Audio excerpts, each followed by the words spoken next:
시편 121편을 함께 읽도록 하겠습니다. 성전에 올라가는 노래 함께 읽습니다. 내가 산을 향하여 눈을 들리라. 나의 도움이 어디서 올꼬? 나의 도움이 천지를 지으신 여호와에게서로다. 여호와께서 너를 실족지 않게 하시며 너를 지키시는 자가 졸지 아니하시리로다. 이스라엘을 지키는 자는 졸지도 아니하고 주무시지도 아니하시리로다. 여호와는 너를 지키시는 자라. 여호와께서 내 우편에서 내 그늘이 되시나니 낮에 해가 너를 상치 아니하며 밤에 달도 너를 해치 아니하리로다. 여호와께서 너를 지켜 모든 환난을 면케하시며 또 내 영혼을 지키시리로다. 여호와께서 너의 출입을 지금부터 영원까지 지키시리로다. 아멘. 편을 들으시고 반복해서 나오는 단어가 있어요. 뭘까요? 뭡니까? 지키신다. 몇 절부터 나옵니까? 3절. 여호와께서 너를 실종치 않게 하시며 너를 지키시는 자가 동그라미를 치세요. 4절에서도 이스라엘을 지키시는 자는 5절에서 여호와는 너를 지키시는 자라. 7절로 갑니다. 여호와께서 너를 지켜 모든 환난을 명케 하시고 내 영혼을 지키시리로다. 여호와께서 너의 출입을 지금부터 언제까지? 영원까지 지키시리로다. 하나님의 보호하심입니다. 이 시편 성전 사모가 둘째 편이에요. 시편 120편부터 시작해서 134편까지 이루어지는 성전에 올라가는 노래. 그래서 제가 이걸 줄였어요. 성전 사모가. 성전 사모가의 1편은 화평을 위한 기도죠. 왜 화평을 위한 기도를 하죠? 믿음을 갖지 않은 내 주변 사람과의 갈등, 이 안타까움이 있어요. 왜 안타깝죠? 122편을 봐야 돼요. 다음 성전 사모가 3편이 있어요. 그죠? 성전 사모가 3편으로 갑니다. 다 같이 읽습니다. 이건 다윗의 시인데 122편 1절입니다. 함께 읽겠습니다. 사람이 내게 말하기를 여호와의 집에 올라가자 할 때 내가 기뻤어요. 내 남편이, 내 자식들이, 내 부모들이 야 주일 아침에 예배 드리러 가자. 우리 이한희 집사님 아직은 전쟁 중이래요. 주일날 아침에 일개 편대를 끌고 오려니까 힘이 들어요. 남편이 같이 쌍두마차가 되어 줘야 되는데 이게 외마차가 되니까 힘들어요. 이게 쌍두마차가 되면 안 힘들거든요. 그래서 아빠 엄마가 함께 준비해서 야 오늘은 주일이다 예배 드리러 가자. 제가 여러분들에게 이 성전 사모가에 대한 개괄 총정리를 할 때 저희가 어렸을 때 아주 옛날 드라마예요. 외국 미국 드라마 초원의 아침이라는 그 드라마가 미국 개척사 때의 배경을 하는 드라마인데 그 초원의 아침이라는 드라마에서 온 가족이 주일 아침이 되면 여행을 하듯 그리고 마치 파티에 가듯 드레스를 입고 그리고 어린아이들도 정장을 해요. 아이들도 정장을 하고 아이들은 다 드레스 입고 엄마 아빠도 차려입고 그리고는 사무실 개척사니까 마차를 타고 엄마 아빠는 앞에 앉아서 마차를 몰고 아이들은 뒤에 마차에 의자를 만들어서 예배당에 가요. 너무너무 부러웠어요. 그게. 왜? 우리 아버지가 예수 안 믿었거든요. 안 믿는 정도가 아니라 핍박이 대단했어요. 그래서 어렸을 때 엄마 아버지 손잡고 예배당 오는 애가 제일 부러웠어요. 122편에서 뭐라고 노래해요? 사람이 야 오늘 주일이야 예배 드리러 가자. 내 마음이 기뻤다는 거예요. 그 기쁨을 함께 누려야 되는데 야 하나님이 어딨어? 화평을 이야기하는데 오히려 뭐라고 말한다고요? 싸우려고 달려들어요. 야 교회 가면 밥이 나와 떡이 나와. 어? 이 뜨거운 날씨에 아침 새벽 먼동 트면 나가서 일해야지. 새벽에 가서 기도하고 와서 그러고 와서 일하면 언제 일하냐? 이게 세상 사람들의 얘기잖아요. 이 갈등이 얼마나 큰지 아시죠? 그쵸? 아침 8시 9시만 돼도 덥잖아요 요새는. 새벽 먼동 트자마자 나가. 그래도 좀 아침에 선선할 때 일해야 되는데, 야, 예수 믿는 것들은 그 시간에 가서 새벽 기도하고 와서 언제 일하냐? 뭐 주일이라고 빠이먹고. 근데 제가 한 가지 참 이 근마에 와서 살면서 꼭 토요일 일요일 날 일해요 사람들이. 제가 그래서 우리 집사람하고 성경적인 은어를 써요. 지들이 무슨 제사장이라 꼭 주일날 일해 그래요. 그리고 월요일 화요일 날 놀아요. 일 안 해 또. 왜 그러는지 모르겠어요. 네? 그러다 보니 안식일이 돼서 일곱째 날 주의 날인데 남편이 일하자니 할 수 없이 끌려나가 일하는. 여러분들 주도권 뺏기지 마세요. 내 삶의 주도권, 영적인 삶의 주도권을 뺏기면 그거는 전쟁을 치러야 되는 거예요. 화평을 이야기하는데 싸우려고 달려들어요. 그게 성전 사모가의 1편이에요. 성전을 사모하며 달려오는 사람들의 안타까움이에요. 이 안타까움 여러분 속에 있어요? 예배당에 함께 오지 않는 내 남편이, 예배당에 함께 와서 하나님 앞에 예배드리지 않는 내 자식들을 보면서 여러분들의 가슴이 찢어져 와야 돼. 아무렇지도 않아. 방해만 안 해줘도 고마워요? 아니에요. 방해하는 게 좋은 거예요. 방해를 안 하니까 무뎌져요. 방해하고 싸우자 그러니까 힘들어요. 주저앉고 좌절하지 않으셔야 돼요. 아, 이게 뭐다? 영적 전쟁이구나. 이거 아셔야 돼요. 그러면서 오늘 이제 성전 사모가 2편이에요. 121편은 순례자의 노래예요. 성전을 향해 올라가는 순례자들이 하나님의 보호하심에 대한 믿음의 노래예요. 이제 정리가 되시죠? 주제만 제가 이렇게 딱 말씀을 드려도 이 요점 정리가 끝나요. 오늘 1절부터 7절까지 지키신다는 말이 8번이나 반복돼요. 그쵸? 계속 그 표현이 나오는 거예요. 누구십니까? 자, 나의 도움은 어디서 온다? 천지를 지으신 여호와. 근데 재미난 표현이 나와요. 내가 어디를 봐요?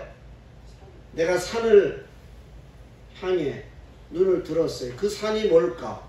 성경 해석자들은 일반적으로 이 성전 사모하기 때문에 이 산은 당연히 어디라고 보죠? 예루살렘. 여러분들 예루살렘이 산이라는 걸 여러분들이 어떤 내용 속에서 이미 알고 있죠? 예루살렘을 성전이 있는 예루살렘 성이 그 성을 뭐라고 표현하죠? 다윗성이라고 부르잖아요. 왜 다윗성이죠? 여러분들 이 다윗성이라 명명하게 된 배경을 여러분들이 좀 성경적으로 아셔야 돼요. 제가 여호수아를 강의하면서 여러분들이 드렸던 말씀이에요. 가나안 정복은 여호수아 때 시작됐는데 미완성으로 끝났다 그랬어요. 그죠? 그 미완성 가나안 정복이 몇 년 후에 완성된다? 대략 500년 후에. 누굴 통해서? 다윗을 통해서. 그래서 예루살렘 정복 이야기가 사무엘하 5장에 있어요. 자, 보세요. 사무엘하 5장 6절부터 봅시다. 5장 6절. 사무엘하 5장 6절. 왕과 그 종자들이 예루살렘으로 가서 그 땅 거민 여부스 사람을 치려하며 그 사람들이 다윗에게 말하여 하려되 네가 이리로 들어오지 못하리라. 소경과 절뚝발이라도 너를 물리치리라니 저희 생각에는 다윗이 이리로 들어오지 못하리라 하미나. 7절. 다윗이 시온 산성을 빼앗으니. 자, 이 예루살렘을 뭐라고 부른다고요? 시온. 그걸 또 뭐라고 불러요? 산성. 시온 산성을 빼앗았으니 이는 뭐라고요? 뭐라고 표현했어요? 다윗성이더라. 그러면 이 예루살렘은 산지예요, 산지. 요새예요, 요새. 그러면 여러분들이 지리학적으로 이스라엘을 다녀오지 않은 분들은 조금 이런 표현들이 익숙지 않아요. 우리나라는 전 국토의 몇 프로가 산이죠? 70%가 넘어요. 그런데 팔레스타인은요, 평지일 뿐만 아니라 그 땅이 황무지가 많아요. 그리고 산도 우리나라처럼 막 이렇게 어디 가나 있는 게 아니에요. 이스라엘 저 북부 지역으로나 가야 이제 뭐 헐몬산, 갈릴리 북부 지역으로나 가야 이제 산지가 있고요. 그리고 이 사람들이 보는 산은 우리와 같은 산들이 아니에요. 그래서 역사적으로 이스라엘 백성들은 이 팔레스타인이 가지고 있는 지정학적 위치가 아시아, 유럽, 아프리카 요 삼각주의 꼭지점에 있어요. 그래서 대륙과 대륙이 충돌할 때마다 이들은 늘 전쟁에 시달려요. 그러니까 북아프리카 이 세력이 확장돼서 유럽과 아시아로 가려면 반드시 어디를 거쳐갈까요? 팔레스타인을 거쳐가는 거예요. 반면에 아시아가 이 아프리카 이집트를 공격하려면 반드시 어디를 거쳐요? 팔레스타인을 거쳐야 되는 거예요. 또 지중해 북부 지역의 유럽 세력이 강대국이 되어 아프리카로 가려면 바다보다는 어디가 편한 거죠? 육로가 편하니까 팔레스타인을 거치는 거예요. 그래서 이 팔레스타인은 좀 죄송해요, 동네북이에요. 대륙과 대륙이 충돌할 때마다 늘 전쟁을 겪는 나라예요. 이게 아이러니예요. 왜 하나님이 하나님의 백성들을 이 골치 아픈 곳에다 데려다 놓고 그 땅을 약속의 땅이라고 그러고, 그리고 출애굽할 때는 적과 꿀이 흐르는 땅이라고 그래요. 꼭 사기당하는 것 같아요. 팔레스타인 땅을 제가 성지순례를 보니까요, 살기 좋은 땅이 아니에요. 척박한 땅이에요. 근데 하나님은 그 땅을 약속의 땅이라고 그러고 적과 꿀이 흐르는 땅이라고 말씀하셨어요. 근데 지금요, 여러분들 세계 과일 시장에서 유럽 사람들이 좋아하는 오렌지 있죠. 우리나라 사람들 이제 귤 받으면 뭘 좋아하죠? 오렌지 좋아해요. 그 오렌지 최고 1등 최상품이 어디서 나온지 아세요? 이스라엘입니다. 이스라엘 오렌지는 세계 과일 시장에서 최상품이에요. 네? 오늘 우리는 이 시편의 노래의 신말이 이렇게 시작하고 있어요. 내가 산을 향하여 눈을 들리라. 그 산이 예루살렘 시온산성, 그 예루살렘은 다윗이 여호수아 가나안 정복을 하기 위해서 시작했으나 하지 못했어요. 그 미정복 예루살렘이 다윗 때 돼서야 비로소 완성됐어요. 그래서 이스라엘 백성들에게는 산을 대표하는 산은 어딜까요? 시온산이에요. 시온산. 그 산은 신앙적으로도 거룩한 산이고, 그리고 삶에 있어서도 안전한 곳이에요. 그래서 다윗의 시에 보면 여호와는 나의 요새시며 나의 산성이시며 이런 표현하죠. 그래서 유대인들은 항상 안전 피난처가 어디냐면 산속에 성을 쌓고 자기들이 전쟁이 나면 숨는 거예요. 그 대표적으로 역사적으로 남아있는 이 요새화된 산이 있죠. 그게 바로 마사다입니다. 마사다. 성지순례 가서 그 마사다를 돌아오며 그 안내자한테 쭉 그 역사 이야기를 듣는데, 와, 정말 가슴이 찡해요. 그 마사다에서 유대인들이 마지막 항전을 해요. 로마 항전을. 로마군이 이 마사다에 남아있는 이스라엘 사람들을 정복하려고 별의별 수단을 다 써요. 근데 워낙 요새요. 막 깎아지는 절벽이에요. 그래서 그 마사다를 올라가려면 웬만해가지고 이게 뭐 공성전도 불가능하고 사다리 놓고 올라갈 수 있는 게 아니에요. 그래서 결국은 뭐 하냐면요, 그 마사다 높이만큼 토성을 쌉니다. 그냥 산을 만드는 거예요. 똑같이. 이게 로마의 자존심 싸움을 한 거예요, 사실은. 근데 마지막 결전의 날 유대인들이 다 그 안에서 전쟁으로 죽기보다는 차라리 어떡하죠? 네, 다 자결해요. 그리고 마지막 그 항전의 그 의사 표현을 이렇게 합니다. 그래서 산은 두 가지 의미를 다 갖고 있어요. 하나는 거룩한 산, 성산으로서의 예루살렘. 그리고 그들의 안전공간으로서의 요새적 개념으로서의 산이에요. 그러니까 이들은 산을 본다라고 할 때 여기서의 산은 지금 성전 사모가잖아요. 이게. 그 성전이 어디에 있어요? 이스라엘 역사 속에 마지막 보루였던 가나안 원주민들이 끝까지 지키고 있던 곳이 바로 예루살렘이었어요. 근데 거기를 누가 탈환해요? 다윗이 탈환하는 거예요. 그 여부수 족속들이 마지막으로 다윗과 마지막 전쟁을 치를 때 다윗이 딱 포위했어요. 근데 야, 안 못 보는 사람도 이 성을 지킬 수 있어. 걸음도 제대로 못 걷는 장애인도 너희들이 이길 수, 이럴 정도로 예루살렘이 요새인 거예요. 근데 어떻게 이걸 탈환하죠? 아무리 요새라도 허점이 있는 거예요. 그게 뭘까요? 수로를 타고 게리라전으로 들어가서 예루살렘을 탈환하게 되고, 거기가 다윗 성이 되고 예루살렘 성전이 세워지고 예루살렘 성이 되죠. 그래서 오늘 이 성전 사모가 2편은 순례자의 노래, 그들의 최종적인 목적지가 어디죠? 그 산이 어디에? 예루살렘 성, 이 성전이 있는 그 산이죠. 그 산을 향해 가는 이 순례자들이 지금처럼 비행기 타고 KTX 타고 뭐 자가용 타고 가는 길이 아니에요. 카라반이라는 말을 얘기 드렸죠. 그룹이 모여서 이동하는 거예요. 그러니까 6월절, 오순절, 초막절 1년에 3번씩 절기를 지키려면 그 절기에 맞춰서 미리 출발하는 거겠죠.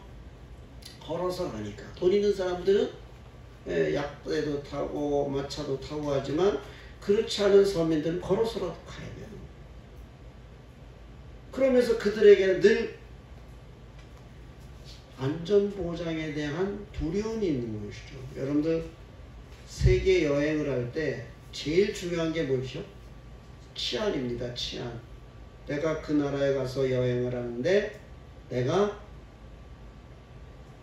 신변보호를 받을 수 있는 그 나라의 치안 상태가 얼마나 좋으냐.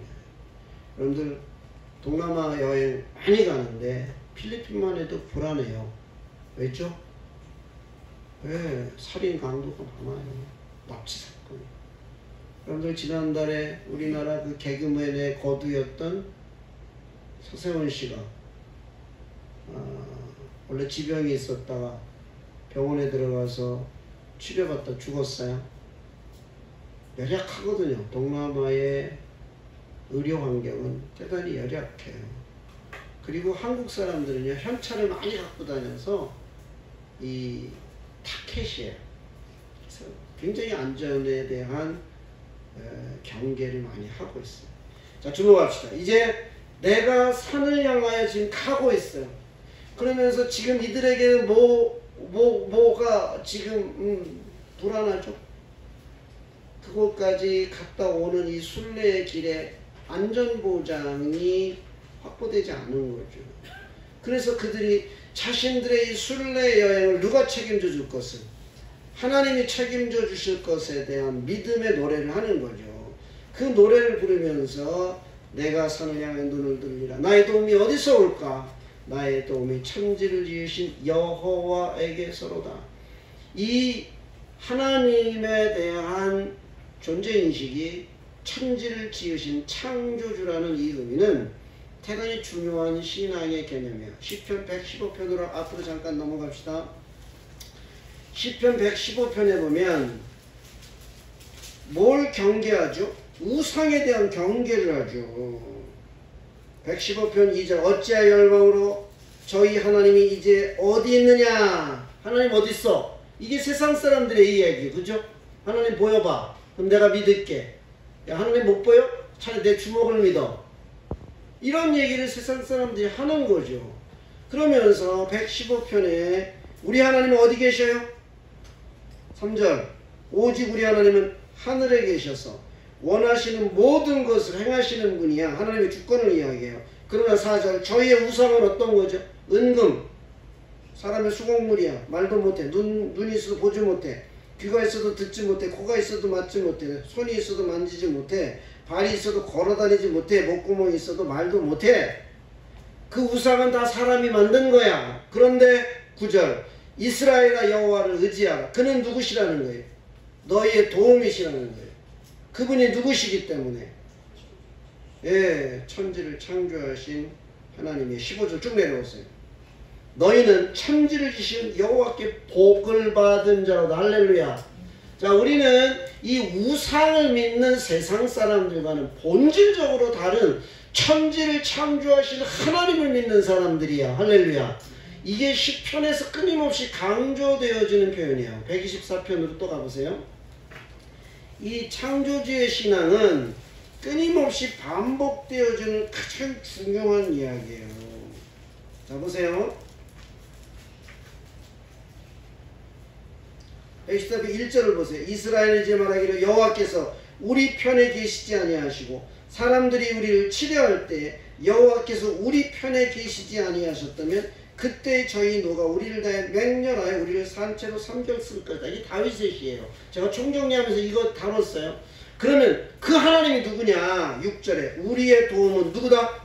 천지를 지으신 여호와의 이름에 있도다. 이게 계속 성전 사모가에서 강조되어지는 여호와는 누구시다? 창조주다. 이게 시편 124편에도 있고요. 이 성전 사모가의 마지막 134편에 가세요. 134편이 이 성전 사모가의 마지막 노래예요. 이제 머릿속에 들어오셨죠? 성전 사모가 1편은 120편이고요. 성전 사모가 15편 마지막 편은 134편인데 자 보세요. 134편 밤에 여호와의 집에 서는 여호와의 모든 종들아 여호와를 송축해라. 성소를 향하여 너의 손을 들고 여호와를 송축해라. 다같이 시작. 천지를 지으신 여호와께서 시온에서 내게 복을 주실지어다. 할렐루야. 자, 이게 계속 강조되는 거예요. 내가 믿는 하나님 누구다? 창조주다. 믿으세요? 에이, 거짓말 말아요. 창조주 하나님이라는 믿음이 없으니까 믿지 않는 가족들 말 한마디에 마음이 무너지고 그 말에 내 마음이 낙심돼요. 조금 전에 하나님이 누구 편? 내 편이에요. 믿어요? 일단 아멘 하자고요. 안 믿어줘도 아멘을 해놓고 딴 짓을 하더라도 일단 아멘을 하자고요. 그러면 하나님이 믿음을 주실 줄로 여러분들이 경험하셨으면 좋겠어요. 아직은 내가 부족해서 아멘 한 대로 믿어지지 않지만 아멘 하자고요. 믿음은 본래 우리 것이 아니에요. 하나님의 선물이에요. 믿음이. 자, 그럼 이 순례자들이 끊임없이 부르는 노래가 나를 지키시는 분, 나를 도와주시는 분, 내 편이 여호와인데 그분은 천지를 창조하신 여호와야. 이번 캠프에 오셨 두란노교회 부장집 권사님 아들이 유물론에 빠져가지고 1년 동안 집에 틀어앉아서 밖에 나오지. 이게 얼마나 무서운 건지 여러분들 아셔야 돼요. 그래서부터 신앙생활을 하다가 교회 가면 하나님은 창조주야, 천지는 하나님의 말씀으로 창조됐어. 근데 초등학교만 가면 애들이 뭐 배우죠? 진화론 배우는 거예요. 사람의 조상이 누구라고요? 유인원. 지구의 나이가 막 몇십억 년 됐다고 그러는데 성경 읽어보면 세계가 천지창조가 6일 만에 됐다는 거예요. 이게 충돌하는 거예요.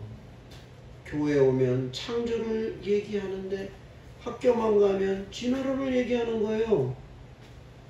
근데 그 진화론이 그럴듯해 보여요, 이게. 근데 논리적으로만 들여다봐도 진화론이 가설이에요. 가설이에요. 가설. 진짜가 아니란 말이에요. 그런데 사람들이 이 진화론을 마치 진실인 양 받아들이게 돼버렸어요. 그래서 남편이 그 부장을 가지고 야 너는 아들이 저징해인데도 교회 가냐? 그러고도 선교를 없이 뭐 다른 뭐 시골 교회 가서 봉사하러 간다고 하냐? 넌 네 자식 저러고 있는데도 넌 무슨 뭔데 그러고 다녀 이러는 거예요. 그래도 가는 거예요. 제가 늘 말씀을 드리는 거예요. 문제가 없지 않아요. 생겨요. 하나님 분명히 내 편이에요. 하나님 분명히 날 도우셔요. 그래서 내가 하나님의 보호하심에 대한 믿음을 가져요. 그 믿음을 가졌더니 문제가 사라지는 게 아니에요. 오늘 본문에서도 이걸 명확하게 밝히세요. 하나님이 우리를 지켜주시는데 우리의 삶의 현실은 어떤가요? 6절로 갑시다. 6절에서 이런 표현을 해요.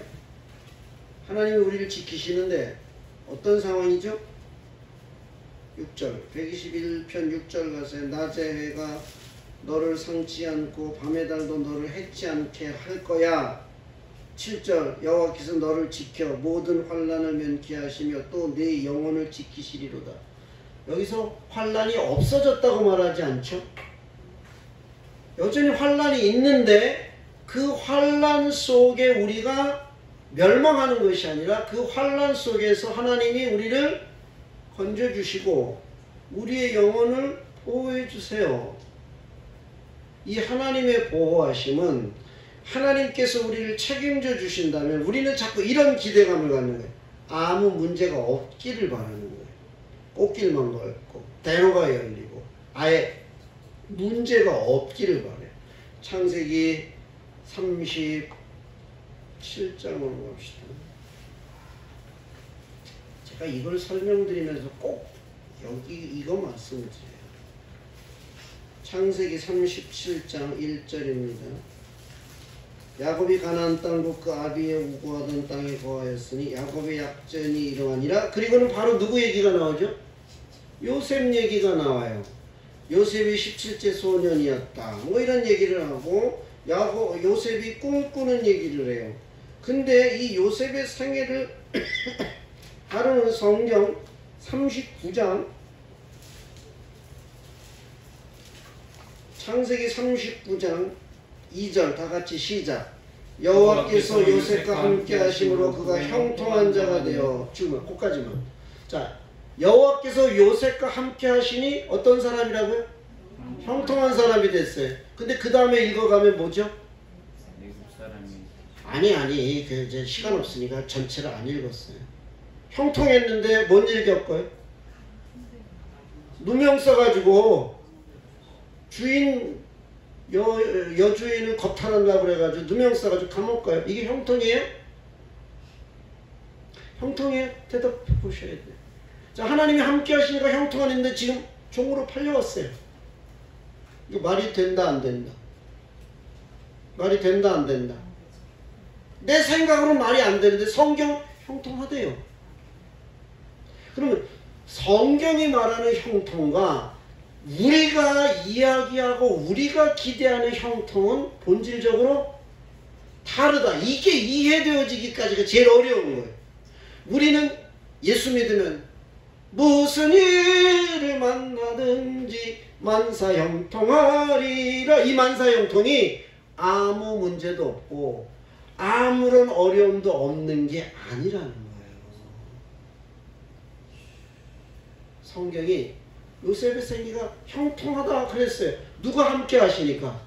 여호와가 함께 하시니까. 그 여호와는 어떤 분이시라고? 성경에서 끊임없이 창조주라고 말해요. 그 창조주라는 말 속에는 성경적 개념으로 사용되어지는 단어로 바꾼다면 뭐라고 표현하죠? 전능하신 하나님이에요. 조물주예요. 여러분, 창조주라고 할 때는 조물주요. 조물주는 없는 것도 있게 하시는 분이에요. 아멘. 자, 창조주라는 말은 무에서 유를 창조하시는 분이에요. 그러니까 그분이 하고자 하시면 못하심이 있다 없다? 없다. 무소 불위의 능력을 가지신 분이 조물준 거예요. 창조주. 그렇게 믿으시기를 축복해요.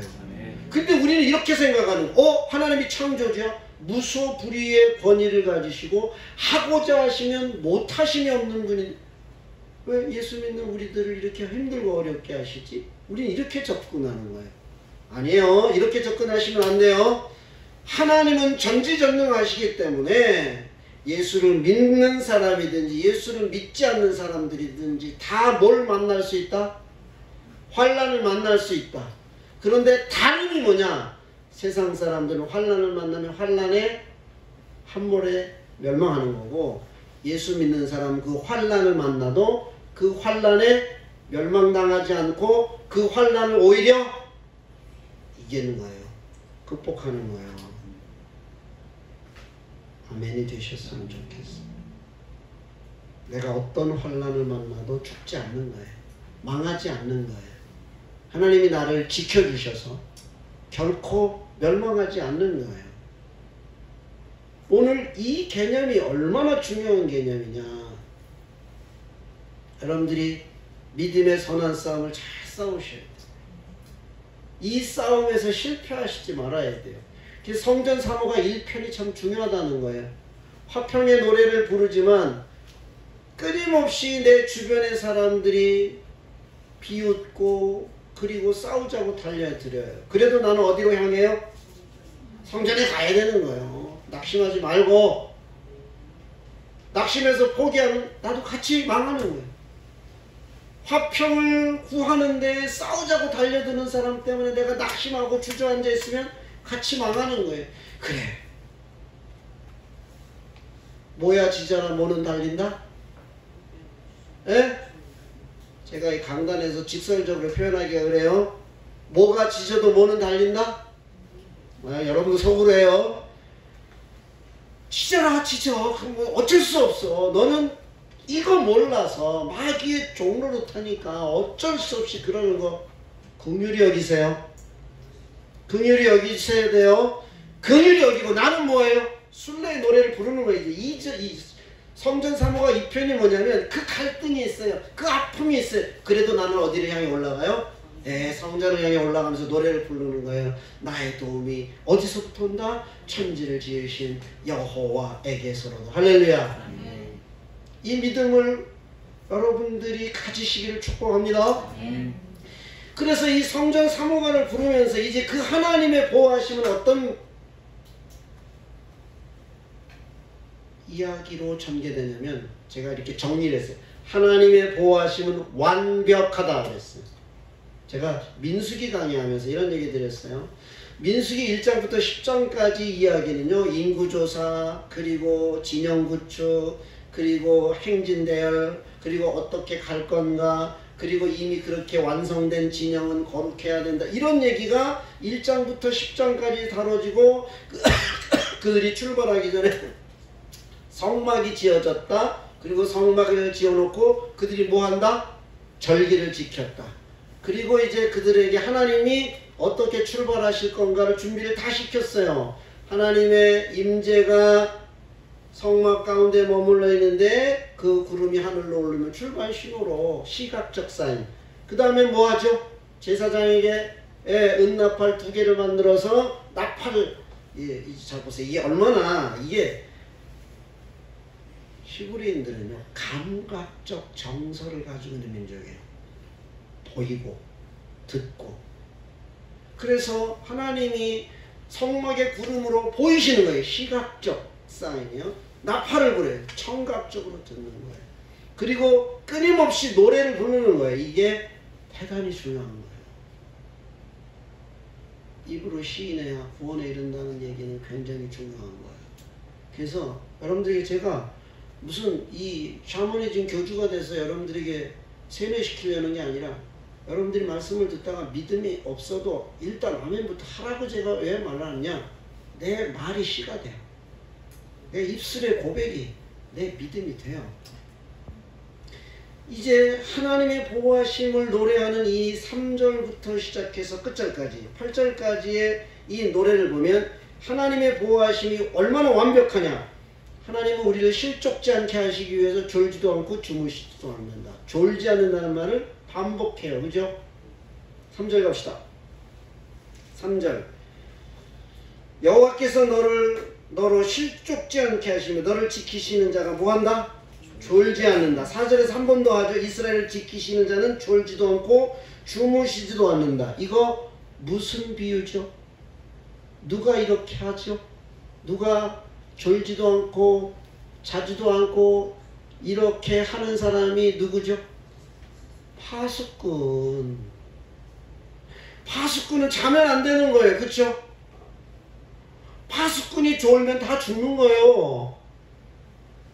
파수꾼이 졸지 않고 잠자지 않아야 되는 거예요. 마치 하나님이 우리를 지키시는데 게으르고 나태해가지고 졸며 자는 그런 어리석은 엉터리가 아닌, 하나님은 졸지도 않고 주무시지도 않고 우리를 실족해 하지 않는 분이라는 거예요. 마치 이 파수꾼이 주야로 경계를 쓰는 거예요. 제가 늘 이런 표현하죠. 작전에 실패한 지휘관은 용서받을 수 있으나 경계에 실패한 지휘관은 군법 회부에 회부돼서 반드시 징계하게 됐어요. 왜 그럴까요? 경계에 실패하면 싸우지도 못하고 죽는 거예요. 그런 지휘관은 자격이 없는 거예요. 그래서 제가 이 민수기를 강의하면서 제사장이 뭐 하는 사람이죠? 나팔 부는 사람이에요. 그죠? 그 나팔을 누가 분다고요? 제사장이 불잖아요. 은나팔 2개를 만들어서 이스라엘 백성들의 행진을 알리는 그 중요한 나팔을 부는 나팔수가 누구라고요? 제사장이라니까요. 따라 한번 해봅시다. 예수 믿는 사람은 왕같은 제사장이다. 제사장은 나팔수다. 파수꾼이 졸지 말고 자지 말고 나팔 불어야 된다. 그게 무슨 사명이에요? 내가 예수 믿고 구원받았어요. 그럼 내가 우리 가정에 영적인 제사장이 됐어요. 그러면 내가 해야 할 사명이 있어요. 나팔을 불어줘야 돼요. 깨어 기도하고 내 믿지 않는 부모, 형제, 내 남편, 내 자식 위해서 기도해야 되는데 기도합시다. 아멘. 어떻게 편안히 앉아서 집에서 잠이 오세요? 아침에 눈 뜨면 제일 먼저 어디부터 달려와요? 성전 사모하십시다. 아멘. 성전 사모하는 마음으로 달려오셔야 돼요. 아멘. 제가 시편 119편 이야기하면서 147편 내가 새벽 전에 부르짖으며 할렐루야, 새벽 전에 부르짖어요. 새벽 전에 부르짖으며 주의 말씀을 바라싸며 148절 주의 말씀을 묵상하려 내 눈이 야경이 깊기 전에 깨었나이다. 할렐루야. 시편 1편에 봅시다. 복 있는 사람, 어떤 사람이 복 있는 사람이죠?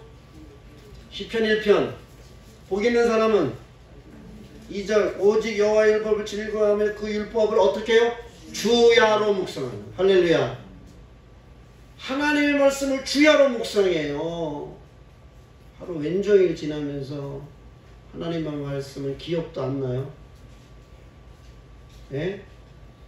주야로 묵상은커녕 아침 묵상했던 것도 잊어버리고 살아요. 예? 캠프 때문에 월요일, 화요일 새벽 기도 쉬었어요. 아주 쉬어버릴까봐 걱정했어요. 예? 우리 교회는 360일 새벽 기도예요.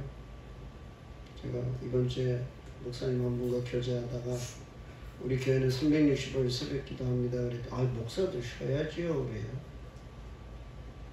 그럼 그분 못 쉬고 쉬면 안 돼요. 쉬면 안 돼요. 다시 시작합시다. 기운 내세요. 주저앉아서 포기하면 다 죽어요. 파수꾼이라니까요. 근데 누가 파수꾼처럼 우리를 지키신다고요?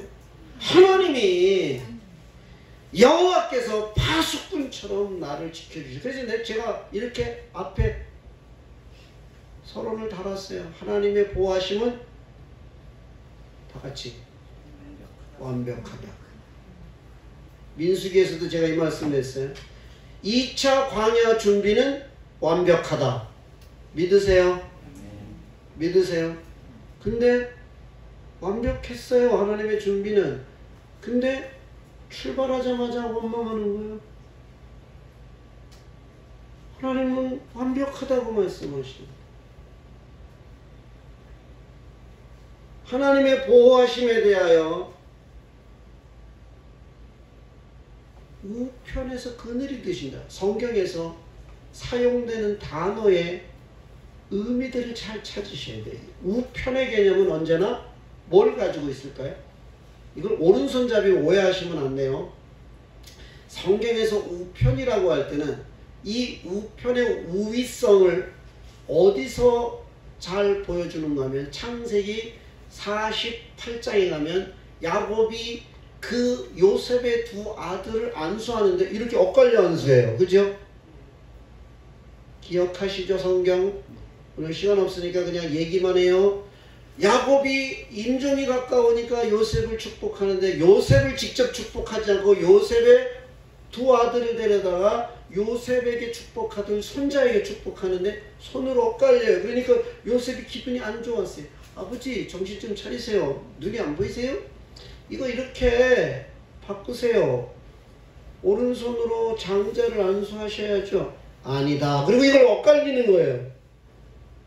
그러면서 성경이 우측이라고 하는 이 중요성의 의미 부여를 성경의 스토리를 통해 끊임없이 강조되어지는 거예요. 자, 예수님이 부활승천해서 왼쪽에 앉으셨다, 오른쪽에 앉으셨다, 우편에 앉으셨다. 스데반이 예수님이 쓰셨는데 어느 쪽 편에 서셨더라? 우편에 서신 예수님 봤더라. 그래서 이 우편이라는 말은 하나님의 절대적인 주권적 행위의 표현이에요. 아멘. 하나님이 내 우편에서 그늘이 됐다는 이 표현은 하나님의 보호하심의 완벽함을 비유하는 아주 중요한 표현이에요. 자, 보세요. 파수꾼처럼 보호하시는 거예요. 우편에 그늘이 되어 주셨어요. 뿐만 아니라 낮의 해, 밤의 달이 너를 해치 않는다. 야, 여러분들, 사막과 황무지는요, 낮에 햇빛이 장렬하면 고통스러운 거예요. 지금 우리 요즘 폭염에 시달리잖아요. 뜨거운 햇빛에 나가 있다 보면 그냥 기절하는 거예요. 이게 열사병 걸리는 거예요. 그러던 막 40도 50도로 올라가던 낮에 뜨거운 장렬하던 태양이 밤이 되면 뜨는 게 또 뭐예요? 달이에요. 그럼 밤을 상징하는 건 달이고 낮을 상징하는 건 해잖아요. 그러면 이 기후학적으로 밤에 달이 뜨는 그때는 갑자기 기온이 곤두박질 치는 거예요. 그러면 어떤 일이 벌어질까요? 밤 기온이 갑자기 떨어지니까, 여러분, 저체온증은요, 영하기 때문에 저체온증이 오는 게 아니에요. 우리가 선교하고 있는 캄보디아가 열기가 한 40도씩 올라가다가 이게 20도 미만으로 떨어지면 저체온증으로 죽는다는 거예요. 갑자기 기온이 떨어져서 체온, 이게 안 되는 거예요. 이번 캠프 기간 동안 1층, 2층 에어컨을 24시간 돌렸어요. 제가 덥다니까. 그랬더니 애들이 추워요 그러더라고요. 이불 뒤집어 씌워주고. 밖에 기온이 한 35도 되고 실내 기온을 에어컨 잘 틀어놓아서 20한 4, 5도로 맞춰놓으니까 온도차가 10도씩 나니까 이 적응이 안 되니까 유치부 아이들 1, 2학년 아이들이 춥다고 이러고 있어요. 이게 무슨 소리냐면, 낮에 해가 너를 성치 않고 밤에 달도 너를 해치 않는다는 것은 비유적인 표현이에요. 밤의 열기, 그리고 낮의 열기와 밤의 한기로부터 하나님이 그들을 보호하시는 것이죠. 자, 우리는 민수기를 지금 새벽에 다루고 있는데 광야에서 하나님이 주시는 세 가지 은혜예요. 그 첫 번째가 뭐냐면 하나님의 보호하심, 두 번째는 하나님의 공급하심이에요. 세 번째는 하나님의 인도하심이에요. 자, 낮에는 뭘로? 구름 기둥으로. 밤에는 뭘로? 불 기둥으로. 이게 왜 중요하냐? 여러분들 아무리 뜨거워도 먹구름만 드리워줘도 어떻죠? 시원해요. 제가 캠프 끝나고 우리 이영수 연사님 수고했다고 일찍 저녁 먹고 좀 쉬라고 홍성 가서 뭐 먹고 싶냐, 여기 짬뽕 먹고 싶대요. 우리 짬뽕 한 그릇 먹고 나서는데 막 비가 쏟아지는 거예요. 근데 자동차에서 바깥 외기 온도가 36도를 찍더라고요.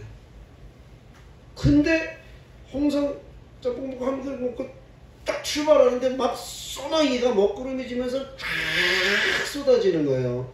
그러면서 읍내에서 꼬불간 어딘지 아시죠? 꼬불간 지나서 우리 이한희 집사님 그 화원 지나는데 그 소나기 한바탕에 기온이 얼마 떨어졌는지 아세요? 6도가 뚝 떨어지는 거예요. 그 짧은 시간에 비 한 번 쏟아졌는데 36도 찍던 바깥 날씨가 그 짧은 시간에 비 한 번 쏟아지고 구름지니까요 30도로 기온이 뚝 떨어지는 거예요. 여러분들, 저는 이거를 경험한 사람이에요. 제가 여러분들에게 이 간증은 여러 번 드렸어요. 제가 1979년 9월 22일 날 입대했어요. 우리나라 가을 9월 햇살이 얼마나 따가운지 아시죠? 여름 햇살도 뜨겁지만 가을 햇살은 아주 장렬해요. 네. 연병장에 이제 군대 간다고 머리 빡빡 깎고 연병장에 앉아 있었어요. 얼마나 힘든지 몰라요. 여러분들 머리가 얼마나 소중한지 전 2번 경험했어요. 한 번은 군대 가서 머리 빡빡 깎고 연병장에 앉아서 그 9월 햇빛 뜨거운 데 앉았는데 숨이 탁탁 막히는 거예요. 절로 한숨이 나와. 절로 힘들어요. 하나님 너무 힘들어요. 뭐 그냥 그 중얼거린 기도를 했는데 조금 전에 시원해지는 거예요. 신기하더라고요. 여러분들 우리나라 가을 하늘에는 구름이 있어요, 없어요? 구름이 없어요. 여름은 구름이 많아요.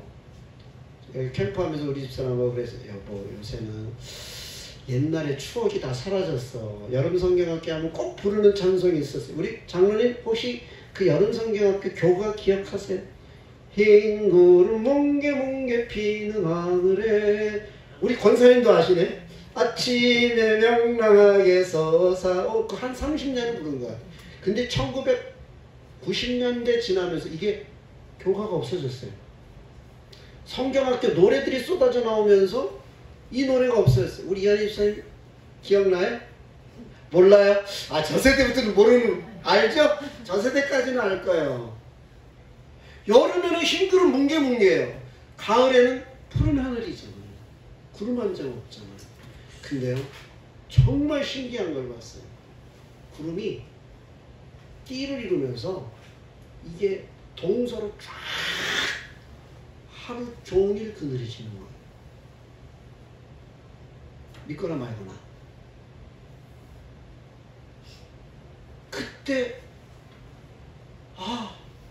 하나님이 나와 함께 하시는구나. 할렐루야. 하나님이 나를 지켜주고 계시구나. 이게 군대 생활을 시작하면서 제가 경험했던 거예요. 그래서 전 성경 믿어요. 성경 얘기가 아니라 이게 실제로 믿어져야 되는 거예요. 하나님이 낮에는 구름 기둥으로. 할렐루야. 제가 성지순례 가보니까 진짜요, 구름이 없어요.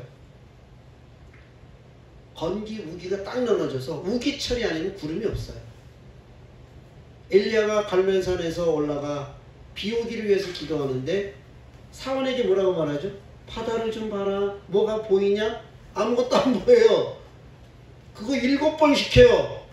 그랬더니 사원이 손바닥만한 구름이 보이는데요? 그랬더니 됐다 가자 그러는 거예요. 그랬더니 어떻게 해요? 큰 비의 소리를 듣고 기도하고 손바닥만한 구름만 보고 됐다 가자. 그러니까 비 쏟아지는 거예요. 할렐루야. 그게 이 팔레스타인의 기후인 거예요. 근데 하나님이 어떻게 하신다는 거예요? 구름 기둥으로 쫙 그들을 보호하셔요. 할렐루야. 유대인들은, 이스라엘 백성들은 이 노래 가사가 역사 속의 머리에 그려지는 거예요. 우리가 광야를 지날 때 하나님이 어떻게 하셨다? 구름 기둥으로 그 뜨거운 광야의 태양을 가리워 주셨다. 할렐루야. 밤에 급격하게 떨어지는 한기 속에 하나님이 불기둥. 여러분들 갑자기 한파가 오면 가을에 농사 추수 안 끝났는데 갑자기 한기가 오면 뭐 했는지 아세요? 밭에다가 뭐 했죠? 배추 농사가 아직 끝나지 않았는데 추수를 하기 전인데 한기가 올 때 갑자기 기온이 오면 어떻게 하냐면요, 짚을 갖다가 주변에서 떼는 거예요. 갑자기 그 짚.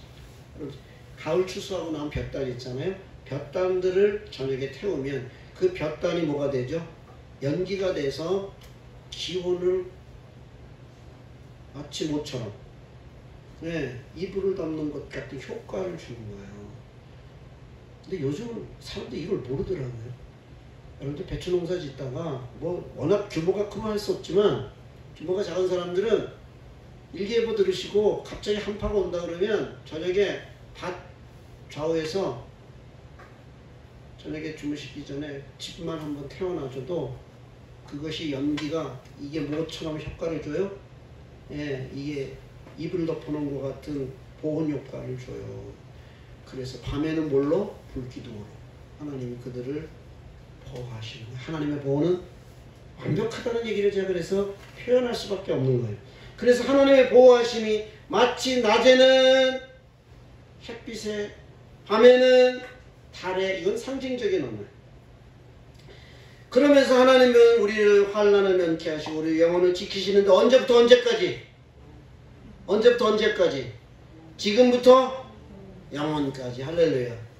그러므로 하나님의 보호하심에 대한 이 노래는 이들이 내가 예루살렘을 향하여 출발하여 하나님 앞에 절기를 지키고 예배를 드리고 어디에 올 때까지, 내가 집에 돌아올 때까지 하나님은 반드시 나를 지키시는 분이십니다. 믿음의 노래를 부르는 거죠. 히브리서 읽고 마치겠습니다. 히브리서 11장입니다. 이 순례자의 노래예요.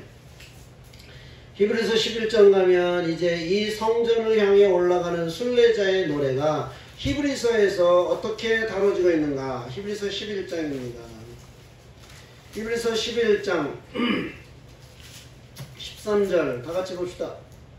찾으세요. 히브리서 11장 365면입니다. 제가 가지고 있는 성경 365면 히브리서 11장 13절 다 같이 읽습니다. 이 사람들은 다 믿음을 따라 죽었으며 약속을 받지 못하였을 때 그것들을 멀리서 보고 환영하며 또 땅에서는 외국인과 나그네로라 증거하였으니 이같이 말하는 자들은 본향 찾는 것을 나타내미라.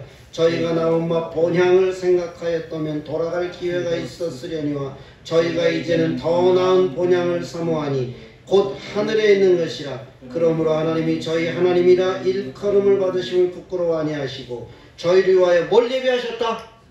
한 성을 예배하셨다. 그 성은 구약에서 상징적으로 말하는 시온성, 예루살렘 성전이 있는 그곳. 이것이 이제 비유적인 표현으로 영원한 하나님의 나라 천국에 있는 새 예루살렘, 그곳인 줄로 믿습니다. 이제 우리가 그 새 예루살렘 천국을 향해 걸어가는 순례자가 됐어요. 여러분을 하나님이 보호하십니다. 그 하나님의 보호하심은 완벽하십니다. 내가 그것을 믿기만 하면 돼요. 기도합니다. 하나님 아버지, 오늘 시편 성전에 올라가는 노래 성전 3호가 2편을 다루며 예루살렘 성전을 향해 올라가는 순례자들이 부르는 하나님의 보호하심에 대한 믿음의 노래입니다. 우리의 마음에 이 믿음을 주시옵소서.